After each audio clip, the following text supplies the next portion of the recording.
I have come here to chew bubblegum and kick ass.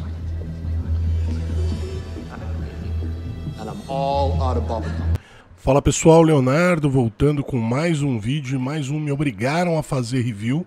Dessa vez um filme que o Bruno Cavazzotti pediu, O Homem-Elefante, do David Lynch, de 1980.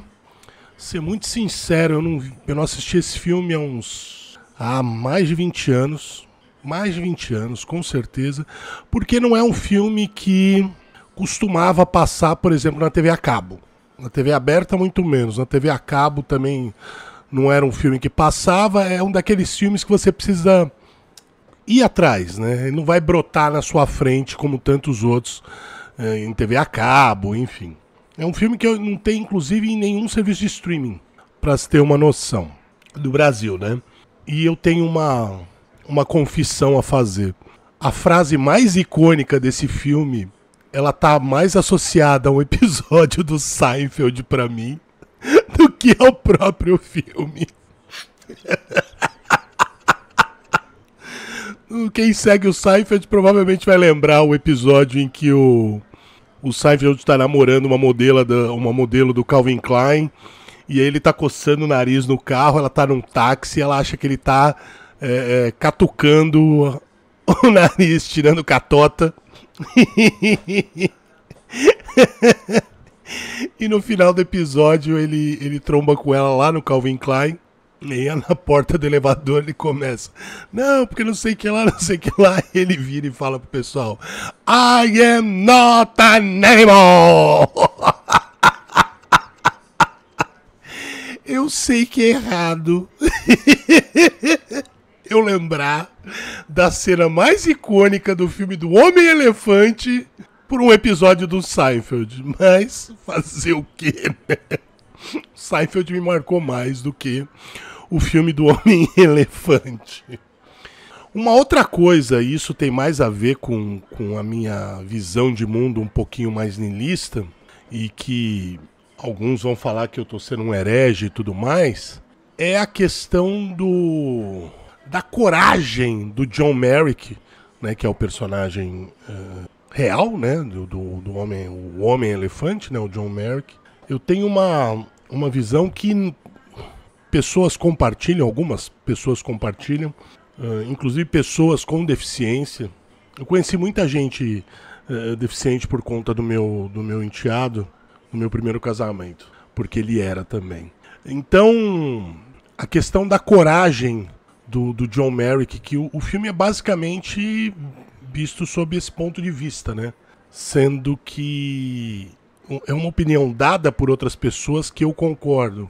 Ele não é corajoso, assim como uma pessoa que tem poliomielite é corajosa, porque ela não tem outra escolha senão lidar com as próprias deficiências, né? Com a própria deficiência, da melhor maneira possível. Então, inclusive a pessoa que falou essa frase disse: a verdadeira coragem sugere que haja um certo grau de escolha. E no caso de pessoas com deficiência, você não tem escolha, você tem que basicamente viver da melhor forma possível com aquela sua deficiência. Ah, mas a pessoa, se ela não tiver coragem, ela pode desistir. Pessoas sem deficiência, se não tiverem a tal coragem, também pode desistir de viver. E, né, pessoas com depressão, por exemplo. Então, a pessoa que luta contra a depressão, ela não é mais corajosa ou menos corajosa, né? Ela tem que lidar com esse problema dela. Então, isso é uma coisa que eu concordo em relação à visão que o David Lynch colocou no filme do Homem-Elefante. Que, se você parar para pensar, é uma visão bem contrária à que ele imprimiu no Eraserhead, né? Assim, são os dois extremos, na verdade, né? Se você analisar o Eraserhead e analisar o Homem-Elefante. Inclusive, quem assistiu o filme faz toda uma questão de: não, eu vou dormir deitado e tal, pá. Quando o mais provável, ninguém tem como saber, ele não deixou uma carta, Mas o mais provável que aconteceu foi que ele, sabendo da dificuldade dele, o que ia acontecer, ele deitou para forçar, assim, o final da vida dele. Então, né, é que não pode usar certas palavras que senão você é desmonetizado, né? Então, tem muito essa questão, porque é e é a mais provável, né? Se você parar para pensar, uma pessoa que viveu com essa deficiência a maior parte da vida, sabe as consequências de fazer determinada coisa, simplesmente escolhe fazer, né? Então, tirando esse meu lado horroroso para a maioria das pessoas, vou analisar o filme pelo filme. O filme do Homem-Elefante, ele não é baseado na peça de teatro, que fez muito sucesso. Inclusive, o Bradley Cooper, ele encenou essa peça esse ano.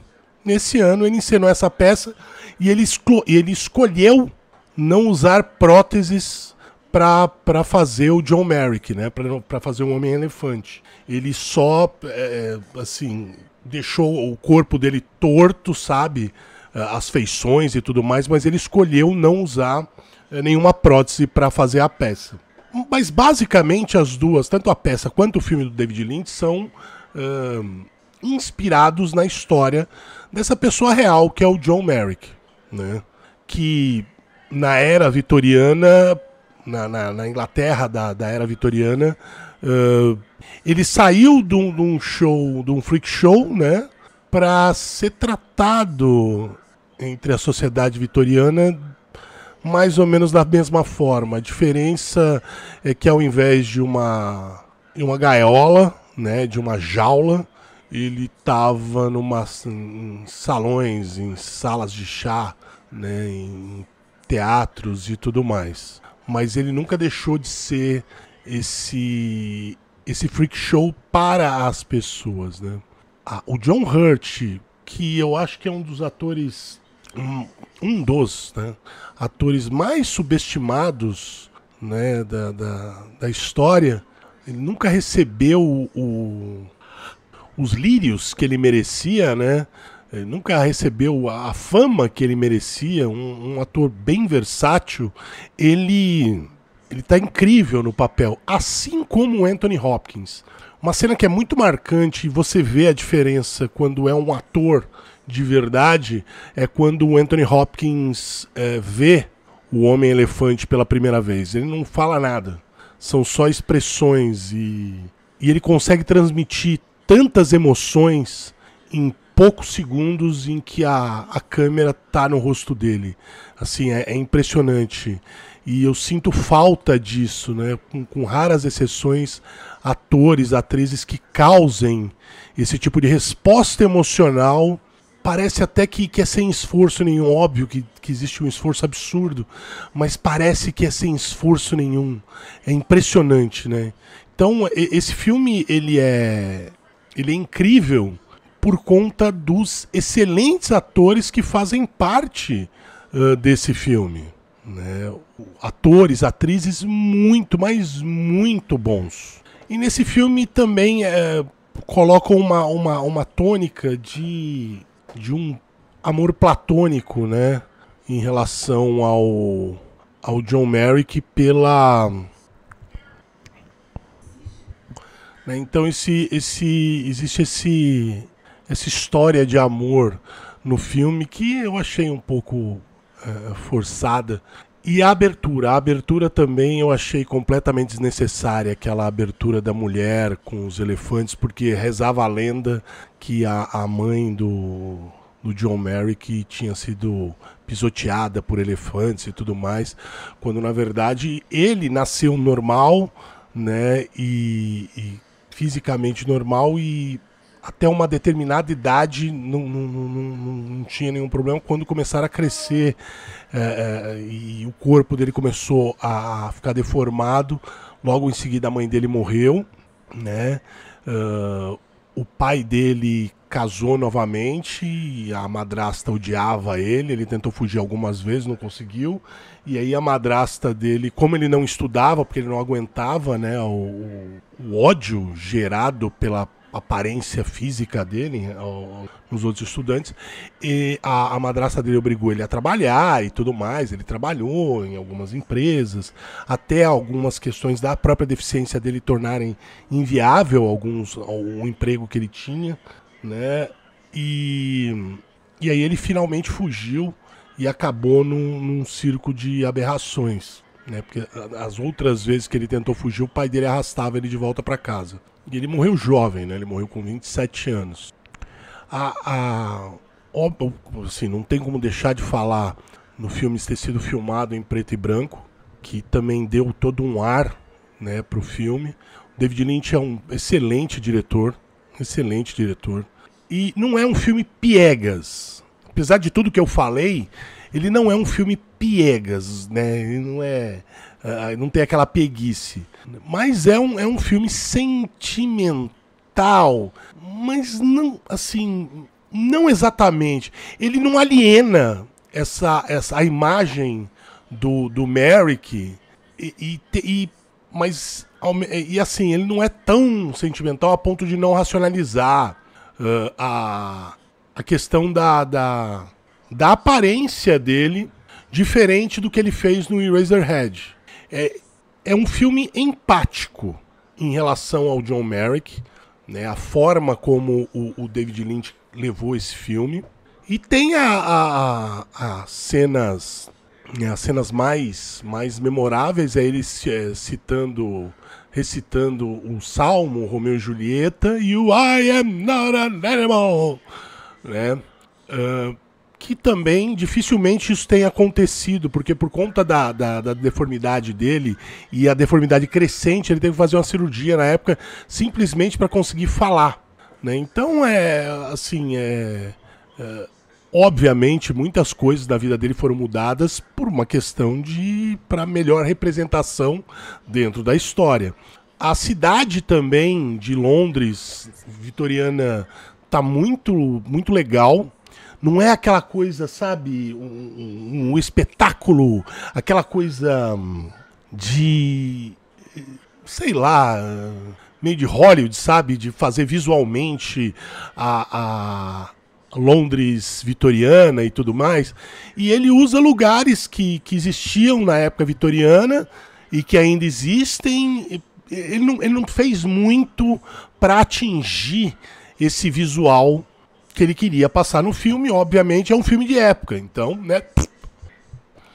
Então é um filme que faz até uma leve ligação com o Freaks do Todd Browning, e como o Todd Browning via, né, essas pessoas de circo e tudo mais. Inclusive esse filme acabou com a carreira dele, né? Ele fez Drácula num ano, fez Freaks no ano seguinte e foi extremamente mal recebido o filme e tudo mais, né, em 32. Então, mas o próprio Doutor e o Merrick, as atuações do Hurt e do Anthony Hopkins levam o filme para outro patamar. E legal que nunca transformou o personagem do Anthony Hopkins num ser piegas, né? Tadinho dele. Não, ele era um homem da ciência, né? Um homem, um médico, né? E ele é retratado como tal. Óbvio que ele sente empatia pela situação do Merrick, óbvio, mas ele nunca chega ao ponto da pieguice. Vou dar um exemplo. Eu esqueço o nome do filme. Aquele filme do Robin Williams e o Robert De Niro, que ele tá lá num estado catatônico, ele tá fazendo um teste com uma droga que revive ele e tal, né? Traz ele de volta e aí ele vai se perdendo pouco a pouco.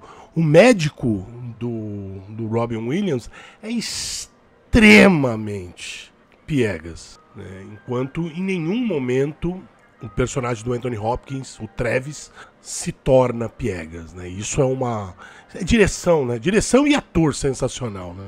Mas é mais direção nesse caso. E a Anne Bancroft também tá muito... Assim, os atores são muito bons, muito bons. O filme é muito bom. É um filme que eu recomendo assistir. Não é um filme que você vai ficar reassistindo.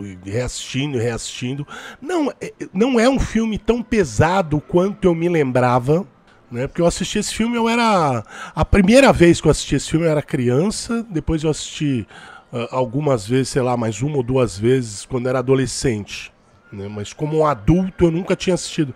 E eu lembro de pensar nesse filme como um filme pesado e ter chorado bastante assistindo o filme e tudo mais.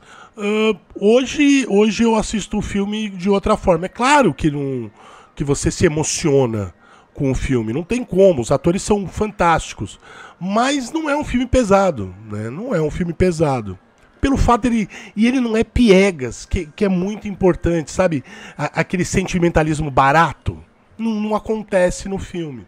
A forma como o David Lynch guiou o filme não permite esse sentimentalismo barato. Então, o Bruno Cavazotti fez eu assistir um filme que eu não assisti há bem mais de 20 anos, viu?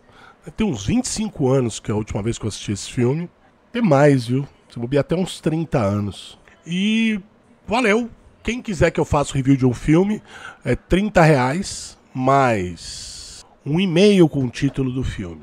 Preciso do e-mail com o título do filme. Pode me mandar pelo Pix ou pelo apoio coletivo. E é isso aí, até a próxima.